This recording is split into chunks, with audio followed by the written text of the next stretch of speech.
My heart sinks as I kneel next to my son, wrapping my arms around him. His small body shakes, and I can feel the frustration boiling inside me. How could someone be so heartless? I gently wipe his tears and try to put on a brave face, but the anger simmers just beneath the surface. "Don't worry, sweetheart, we'll fix this," I whisper, my voice steady despite the storm raging within me. One of the neighbors steps forward, hesitating. "We tried to stop her." Karen just came out of nowhere, yelling about how the wheelchair was an eyesore. Then she grabbed it and threw it against the curb. Some of us tried to intervene, but she just screamed about community standards and threatened to report us for harassment. My jaw clenches as I take in the damage, examining the twisted frame and shattered wheels. This wheelchair wasn't just a piece of equipment. It was my son's freedom, his way to move and explore the world. I look back at the neighbor, trying to keep my voice from shaking. "Did anyone get it on video?" Another neighbor pulls out their phone, nodding. "Yeah. I didn't want to get too close because she was on a rampage, but I recorded the whole thing from my porch." I take the phone and watch the footage. Sure enough, there's Karen in all her self-righteous fury, grabbing the wheelchair and smashing it with the determination of someone who thought they were doing the world a favor. She's shouting about how property values are being ruined by junk on the sidewalk. A knot forms in my stomach. Property values? Since when did helping a disabled child get around count as lowering property values? I squeeze my son's hand gently, trying to reassure him. "We're going to make this right, okay? No one gets to treat you like this." He nods, wiping his face with his sleeve, and gives me a small, hopeful smile. "Okay, Mom." With a deep breath, I straighten up and turn to the neighbors. "Thank you for recording this. I'll be reporting her to the police for destruction of property and harassment." One of the older neighbors, Mr. Davis, steps closer. "It's about time someone put her in her place. She's been bullying people for years, telling folks how to trim their hedges, yelling at kids for riding bikes, and now, this? It's gone too far." Another neighbor chimes in, arms crossed. "We'll back you up. Everyone's fed up with her nonsense." I give them a grateful nod. "Thanks. I'll need your statements to make sure this doesn't get brushed under the rug." As I pull out my phone to call the police, I hear Karen's familiar grating voice coming from down the street. She's strutting along the sidewalk like a peacock, head held high, muttering about how she's cleaning up the neighborhood. My eyes narrow and I feel the determination harden inside me. This isn't just about a broken wheelchair anymore. It's about showing Karen, and everyone like her, that cruelty and pettiness won't be tolerated. I dial the non-emergency number and explain the situation, making sure to mention the video evidence and witnesses. The dispatcher assures me that officers are on their way. When I hang up, I catch Karen finally noticing me standing there with the wrecked wheelchair. She doesn't even look guilty. Instead, she just rolls her eyes and scoffs. "That thing was a hazard," she sneers. "It was cluttering up the sidewalk." My lips press into a thin line. "You destroyed my son's wheelchair, Karen. You've crossed a line." She shrugs, completely unfazed. "Maybe you should keep your junk inside where it belongs." I feel the neighbors closing in behind me, a silent show of support. I won't let her get away with this. As the sound of sirens approaches, Karen's smug expression finally falters. I kneel back down next to my son, squeezing his hand once more. "We're going to fix this," I promise him, "and she's going to pay for what she did." Karen has always been the self-proclaimed queen of the neighborhood, barking orders and nitpicking every little detail like she's some sort of dictator. She's the president of the HOA and treats it like her personal kingdom. Her favorite pastime? Making everyone else's life a living nightmare under the guise of preserving property values. She has a special kind of loathing reserved for my son. Ever since we moved in, Karen has acted like his wheelchair is some kind of affront to her perfect little world. She's thrown passive-aggressive comments our way countless times. "That thing is an eyesore," she'd huff, practically glaring holes through us. "You're bringing down the whole block with that clunky contraption sitting out front." At first I tried reasoning with her. I explained how important the wheelchair was to my son's independence, how it allowed him to get around and interact with the world like any other kid. I thought that if I just explained our situation, she'd soften up. maybe even find some compassion buried deep within her. But Karen? Compassion? The idea itself was laughable. Instead of empathy, I got a condescending sneer. "Maybe you should invest in something less noticeable," she snapped one day when I was helping my son into the car. "It just looks so out of place. This is a nice neighborhood after all." Her complaints escalated. One afternoon, she marched right up to me while I was planting flowers in the garden and delivered an ultimatum. "If you don't get that thing off the sidewalk, I will," she threatened, eyes blazing with self-righteous fury. I stood up, covered in dirt and sweat, and faced her squarely. "You touch that wheelchair and you'll regret it," I warned. But she just scoffed and strutted away, muttering about how I didn't belong in her neighborhood. I kept a close watch after that, but life has a way of pulling you in every direction at once. Between work, doctor's appointments, and taking care of my son, I couldn't stay vigilant every second of the day. Looking back, I should have seen it coming, and then it happened. The unthinkable.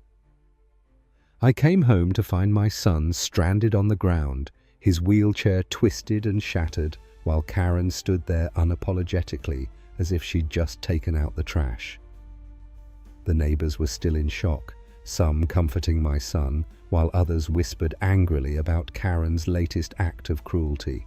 One elderly neighbor, Mrs. Jensen, shook her head in disbelief.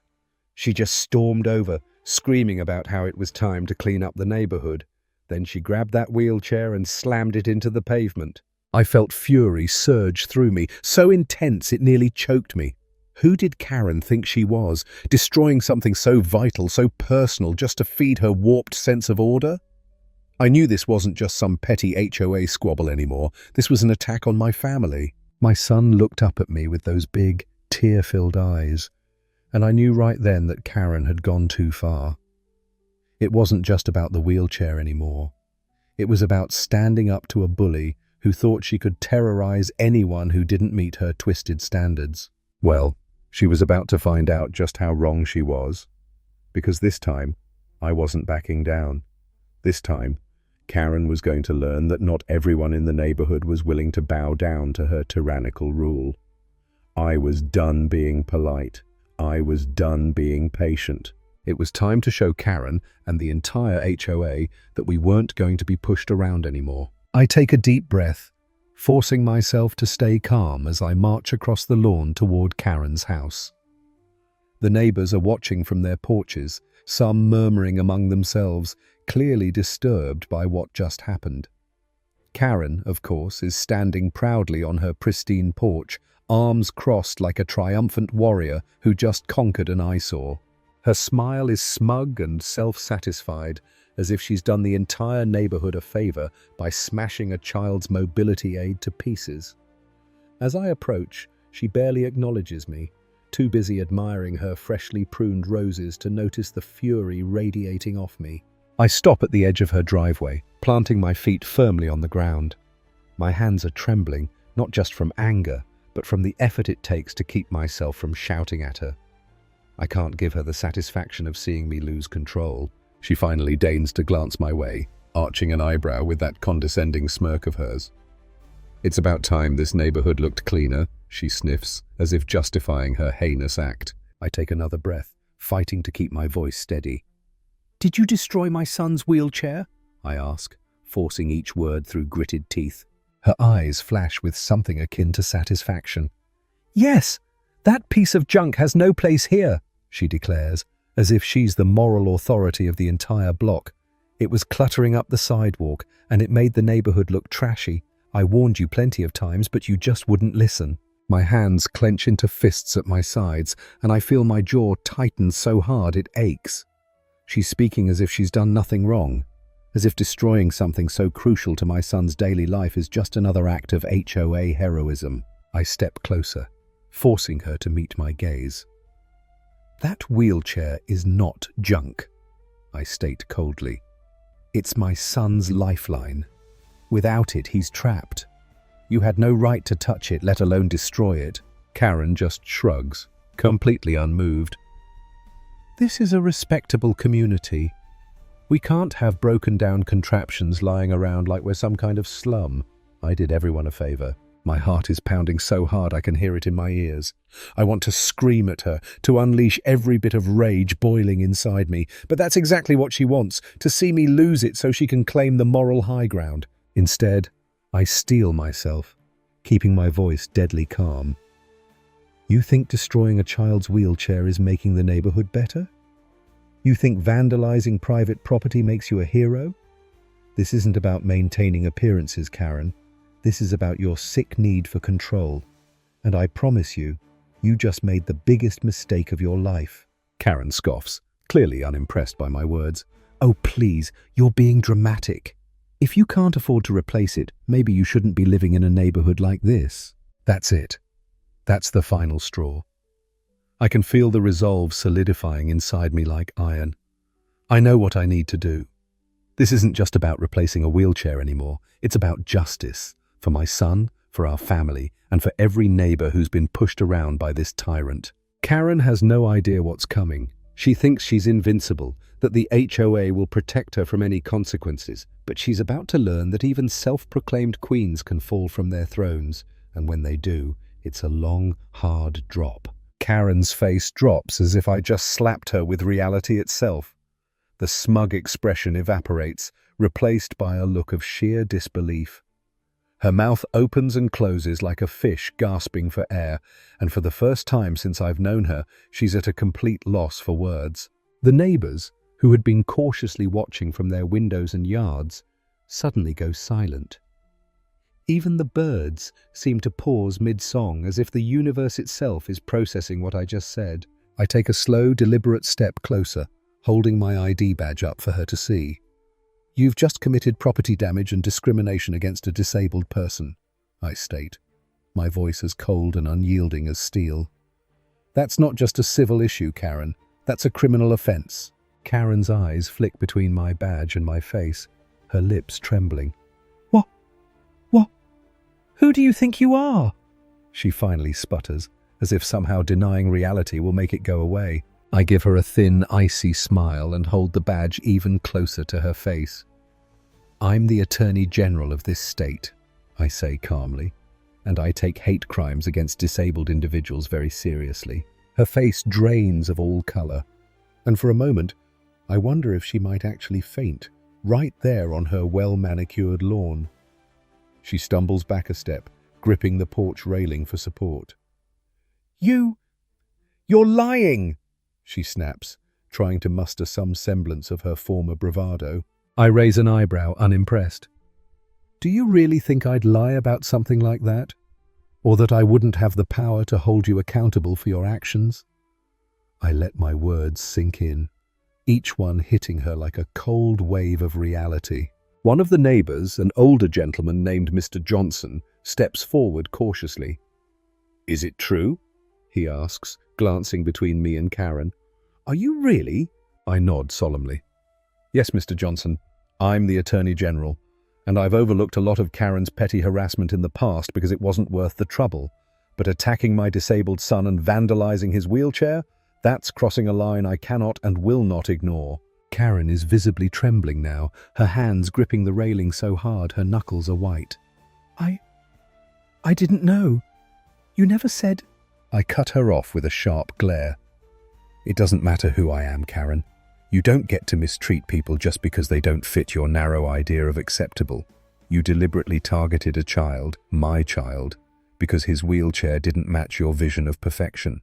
You broke the law, and you're going to face the consequences. She looks around desperately, as if searching for someone to back her up, but the neighbors are either avoiding eye contact or nodding in grim agreement with me. There's no sympathy left for her, only judgment. Realizing she's trapped, Karen tries to bluster her way out of it. I'll pay for it. I didn't mean to.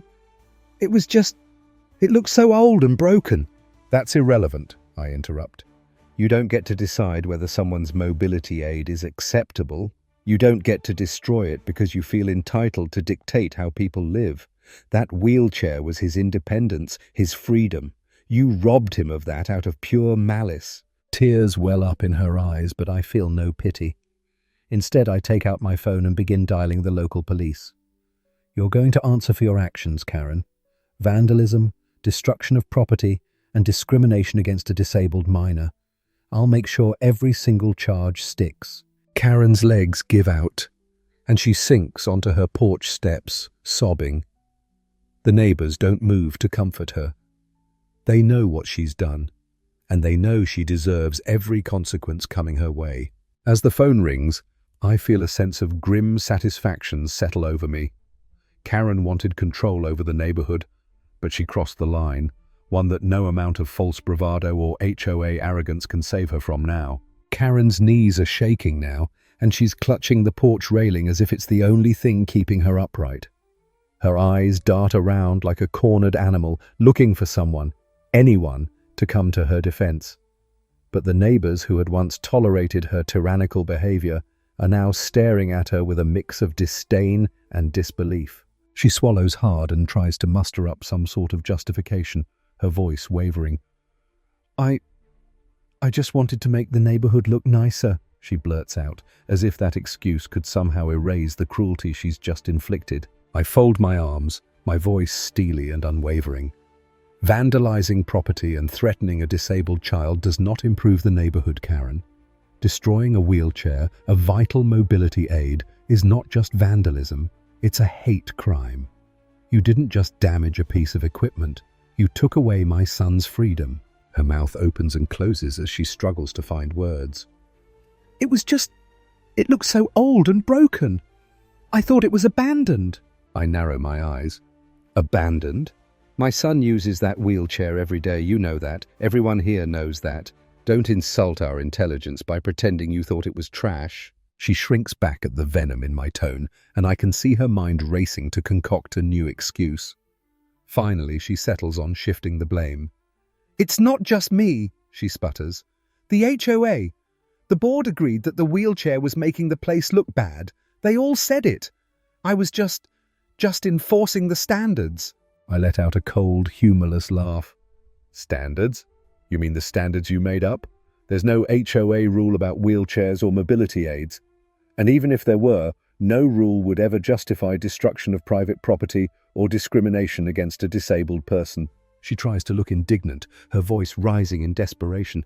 You don't understand. We have to keep the property values up. If people see things like that lying around... I cut her off, stepping closer until she has to look up at me, fear flickering in her eyes. Property values? You really think anyone with a shred of decency would side with you on this? A child's wheelchair is not junk. You've crossed a line that can't be undone. No amount of fake HOA authority or made-up regulations can save you now. The crowd of neighbors murmurs in agreement, a few shaking their heads in disgust. Mr. Johnson speaks up, his usually gentle voice firm. You always act like you're queen of this place, Karen, but this time, you've gone too far. Hurting a kid just because his wheelchair offends your sense of aesthetics. You ought to be ashamed. Karen's face crumples, but I don't let up. You know, Karen, I've tolerated your harassment before.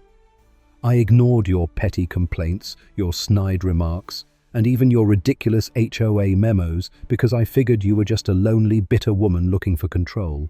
But this, hurting my son, destroying his independence, you don't get to walk away from this. She stammers again, reaching out as if to plead for understanding. Please, I didn't mean... I just thought... I shake my head. You thought you could bully us into submission like you do everyone else. But you picked the wrong family this time. You're going to learn that there are consequences for your actions. A police car pulls up, lights flashing, and Karen's face goes even paler than before. As the officers step out and approach us, Karen looks like a deer caught in headlights, finally realizing that her reign of terror is crumbling around her. Karen's frantic pleading becomes more desperate as I calmly explain the situation to the officers. Her voice quivers as she tries to spin the story in her favor. It wasn't like that. I was just trying to clean up the neighborhood. That thing was an eyesore. I didn't mean to hurt anyone, she babbles, her words tumbling out in a panicked mess. One of the officers, Officer Blake, raises an eyebrow and glances at me. You mentioned you had surveillance footage? I nod, and gesture to Mr. Johnson, who has already transferred the video from his security camera to a tablet. He hands it over to the officer without saying a word, his face grim. As the officers watch the footage, Karen's face crumples in dread. The video leaves no room for doubt. There she is, clearly visible, stomping across my lawn with a hammer in hand. She swings it down with brutal force again and again until the wheelchair is nothing more than a heap of twisted metal and broken dreams. When the video ends, Officer Blake looks at Karen with a mix of disbelief and contempt. "Ma'am, that's blatant vandalism and destruction of personal property, not to mention the potential hate crime implications." Karen's eyes widen and she shakes her head furiously. No, you don't understand. I was just..." He cuts her off, his tone firm and professional. "Destroying mobility equipment is a serious offense. You not only violated property laws but also committed an act that could be considered discrimination against a disabled individual. We take that very seriously." Tears start streaming down Karen's face as reality sinks in. She looks around at the gathering crowd of neighbors, all of whom are glaring at her with cold disdain. Her reputation, built on intimidation and control, is crumbling faster than she can comprehend. "But I didn't mean to hurt anyone," she sobs, trying to reach for sympathy. I keep my expression cold and detached. "Your intentions don't change the damage you've caused. My son relies on that wheelchair to live his life, and you smashed it to pieces because it offended your sensibilities. That's unforgivable." Another officer steps forward, taking Karen's arm to place her in handcuffs. She resists, but it's half-hearted, like she knows there's no way out. "You're under arrest for vandalism, destruction of private property, and potentially committing a hate crime. You have the right to remain silent." Karen's sobs become louder, but no one offers her comfort. The crowd murmurs in satisfaction as justice takes its course. Even her staunchest allies in the HOA seem to be keeping their distance, unwilling to share in her disgrace. Before the officers take her away, Karen turns back to me, her face a blotchy mess of tears and smudged makeup. "Please, I didn't mean for this to happen. I just wanted things to look nice." I don't bother responding. Instead, I turn to my son, who has been watching from the window, and give him a reassuring nod. The nightmare is over, and justice is finally being served. As the police car drives away, the neighbors approach me, offering words of support and apologizing for not standing up to Karen sooner. I accept their kind words, but my thoughts are already on how to get my son a new wheelchair and make sure he feels safe again. Today marked the end of Karen's reign of terror. But more importantly, it's the beginning of restoring peace and kindness to our neighborhood, something she had nearly destroyed with her relentless obsession for control. Karen's sobs grow louder as the officers tighten the handcuffs around her wrists. She thrashes slightly, her face a mix of rage and desperation. "You can't do this to me!" she shrieks, attempting to yank her arms free. "I'm the president of the HOA. I'm just doing my duty to keep this neighborhood in order." Officer Blake, unfazed by her outburst, replies calmly, "Ma'am, being part of the HOA doesn't grant you the right to destroy personal property, especially one crucial for a disabled minor. You've crossed the line from enforcement to criminal behavior." Karen's eyes dart from face to face, searching for support from her fellow board members, but they all avoid her gaze. Her closest ally, Mrs. Perkins, merely shrugs and mutters something about not knowing it would go this far. "Please," Karen whimpers, switching tactics to feigned vulnerability. "I was just trying to do what was best for everyone. The wheelchair was ugly and rusty. It was bringing down property values." I cross my arms, unwavering. What brings down property values is having a criminal smashing up children's mobility aids in broad daylight. Karen glares at me with pure hatred, but before she can hurl more insults, Officer Blake interjects, holding up the evidence folder I provided. "Ma'am, we have here a documented statement from witnesses, surveillance footage clearly showing you committing the act, and a record of threats you made toward the family prior to this incident." Karen's mouth opens and closes like a fish out of water, clearly grasping at any possible excuse. "That footage could be fake. They're trying to frame me. I'm being set up." The other officer, a stern-looking woman named Officer Hale, shakes her head. "Ma'am, We obtained the footage directly from a verified source, and multiple witnesses corroborate the story. False accusation claims won't work here. I can't help but scoff at Karen's pathetic attempts to wriggle out of this. Still trying to shift the blame? You never learn, do you? Officer Blake turns to me, professionalism masking any hint of sympathy. We'll proceed with charging her for vandalism, property damage, and discrimination against a disabled minor. Would you like to formally press charges, sir? I nod firmly. Absolutely, this has gone on long enough. Karen's resolve crumbles completely, and she collapses to her knees, despite the cuffs restricting her movement. Please, I'll pay for the wheelchair. I'll apologize. Just don't take me to jail. But no one buys her crocodile tears anymore. The neighborhood residents gather around, murmuring words of support to me and condemning Karen's behavior. It's about time someone held her accountable, mutters Mr. Thompson from 2 houses down. She's been bullying us for years. Officer Hale gently pulls Karen to her feet, guiding her to the patrol car. Karen keeps pleading and sobbing, but no one gives her any sympathy. As the door slams shut behind her, I feel an immense weight lifted from my shoulders. The officers assure me that they will keep me updated on the charges and court dates. Before they drive off, Officer Blake hands me a card. If you need further assistance or have any questions, don't hesitate to call. We'll make sure justice is served. I thank him, grateful that, at last, the nightmare of Karen's reign has come to an end. As the police car pulls away, neighbors approach me one by one, expressing their relief and offering their help to replace my son's wheelchair. Today, justice didn't just prevail. It stood up to tyranny and reminded everyone that cruelty masked as neighborhood standards is never acceptable. Karen's trial becomes the talk of the town, with nearly every neighbor showing up at the courthouse. Word had spread quickly about her vile actions, and no one wanted to miss the moment justice would be served. The prosecution lays out a solid case, presenting the surveillance footage of Karen mercilessly smashing my son's wheelchair with a hammer. Witness testimonies follow, neighbors recounting how she'd threatened us in the past, claiming that the wheelchair was an eyesore and that she'd handle it if we didn't. Karen's defense lawyer tries to paint her as a well-meaning community leader who just made a mistake. They argue that she acted out of a misguided sense of responsibility, trying to improve the neighborhood's image.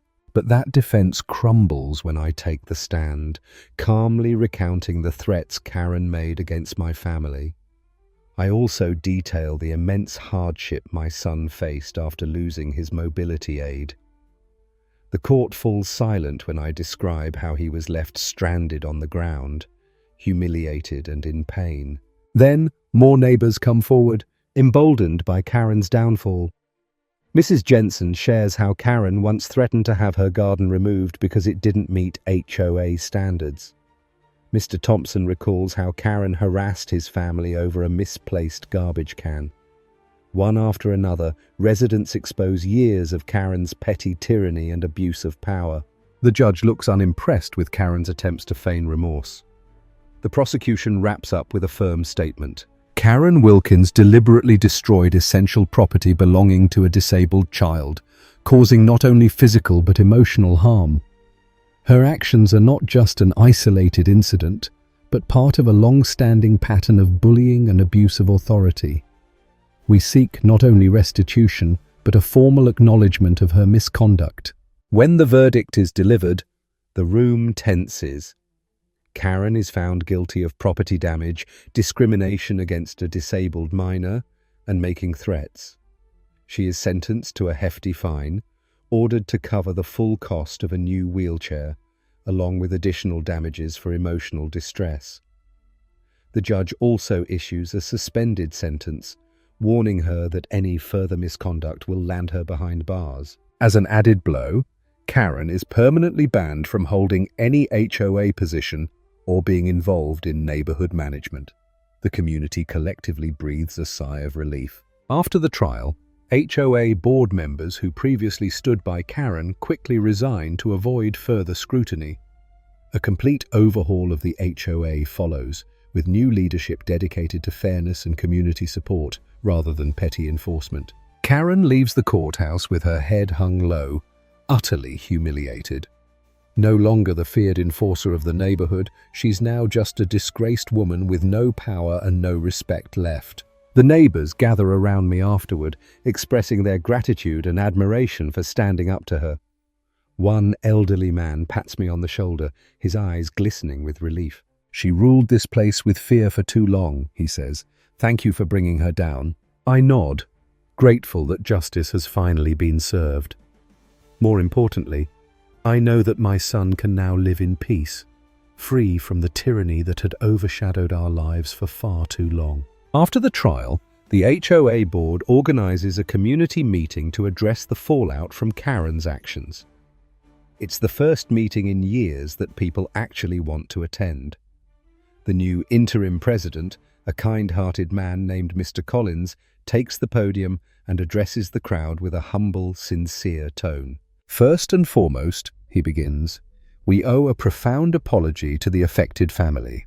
On behalf of the HOA, I want to express our deepest regret for the suffering caused by Karen's actions. We failed to uphold our duty to protect the community from bullying and discrimination. That changes today." A round of applause erupts and I nod in acknowledgement, feeling a weight lift off my shoulders. Mr. Collins continues, "Effective immediately, Karen Wilkins is permanently banned from any HOA involvement.